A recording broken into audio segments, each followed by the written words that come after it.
Students, hope you will be fine.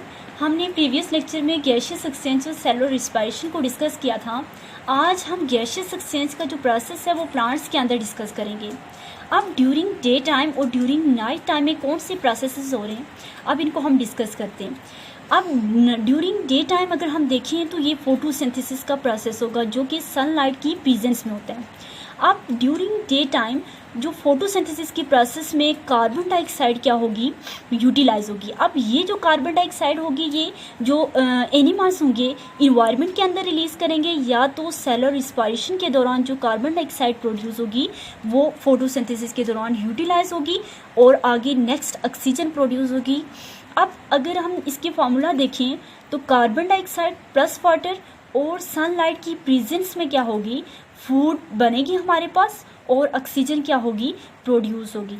अब ये जो ऑक्सीजन है ये इन्वायरमेंट के अंदर रिलीज हो जाएगी, जो बाद में एनिमल्स जो हैं वो उसको यूटिलाइज करेंगे और साथ ही जो सेलुलर रिस्पायरेशन का प्रोसेस होगा उसमें भी ये यूटिलाइज होगी।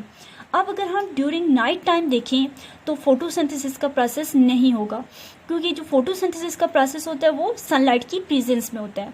अब अगर नाइट टाइम देखें तो सेलुलर रिस्पायरेशन का प्रोसेस होगा। अब जो सेलुलर रिस्पायरेशन के प्रोसेस में क्या चीज़ रिक्वायर होगी, ऑक्सीजन रिक्वायर होगी।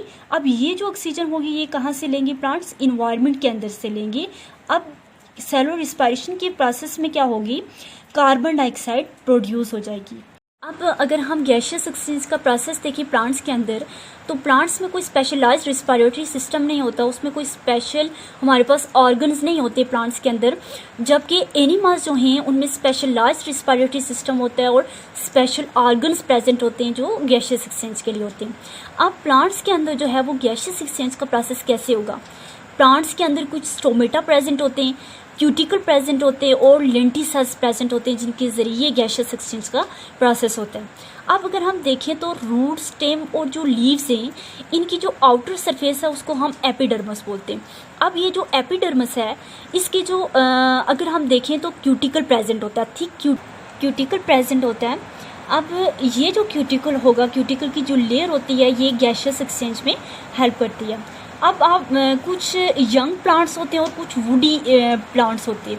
यंग प्लांट्स जो होंगे उनके अंदर स्मॉल पोर्स होते हैं जिनको हम स्टोमेटा बोलते हैं। अब यंग प्लांट्स या लीव्स होते हैं जिनमें स्पेशल पोर्स होते हैं जिनको हम स्टोमेटा बोलते हैं। जैसे कि अगर आप यहाँ देखें ये लीफ है तो लीफ की जो ये थिन है काफ़ी, तो इसमें से इजीली गैसियस एक्सचेंज होती है। इसमें स्मॉल पोर्स प्रेजेंट होते हैं जिनको हम स्टोमेटा कहते हैं, जो इजीली क्या करते हैं, गैसियस एक्सचेंज करते हैं as compared to woody plants.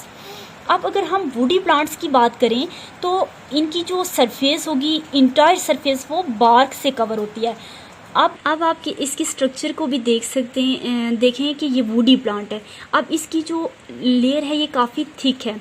अब इससे जो गैसियस एक्सचेंज होगी वो काफ़ी डिफ़िकल्ट होगा, गैसियस एक्सचेंज का प्रोसेस नहीं हो सकेगा, क्योंकि इसकी जो है वो लेयर थिक है काफ़ी।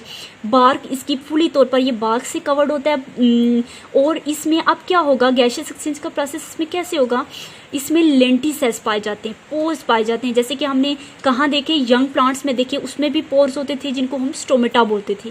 अब इसके अंदर भी पोर्स प्रेजेंट होते हैं जिनके ज़रिए गैसियस एक्सचेंज का प्रोसेस होता है। अब यहाँ देखें ये क्यूटिकल की लेयर प्रेजेंट है। अब ये क्यूटिकल की जो थिक लेयर होती है ये एपिडर्मस की अबव होती है। अब एपी मीन आउटसाइड और डर्मस मीन लेयर, तो अबव सरफेस पे पाई जाती है और जो गैसियस एक्सचेंज में क्या करती है, ये हेल्प आउट करती है। अब नेक्स्ट यहाँ पे नीचे देखें ये स्टोमेटा प्रेजेंट है। अब यहाँ से एयर क्या होगी, इंटर होगी, और यहाँ से एयर क्या होगी, आउट हो जाएगी। ये गैसियस एक्सचेंज का प्रोसेस है जो स्टोमेटा के ज़रिए हो रहा है। अब यहाँ देखिए आप कि डे टाइम में फोटोसिंथेसिस का प्रोसेस हो रहा है, ऑक्सीजन यहाँ से क्या हो रही है, प्रोड्यूस हो रही है, जबकि कार्बन डाइऑक्साइड क्या हो रही है, यूटिलाइज हो रही है। अब नाइट टाइम के अंदर देखिए जो ऑक्सीजन है वो प्लांट्स क्या कर रहे हैं, यूटिलाइज कर रहे हैं ड्यूरिंग सेलुलर रिस्पायरेशन, जबकि कार्बन डाइऑक्साइड सेलुलर रिस्पायरेशन के प्रोसेस के दौरान क्या हो रही है, रिलीज हो रही है।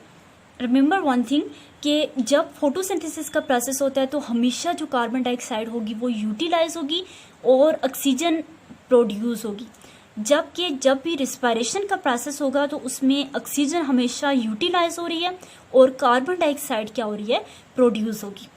ये थे गैसियस एक्सचेंज प्लांट्स के अंदर जो आज हमने डिस्कस किया। उम्मीद है आपको लेक्चर समझ में आ गया होगा। ओके, अल्लाह हाफिज़।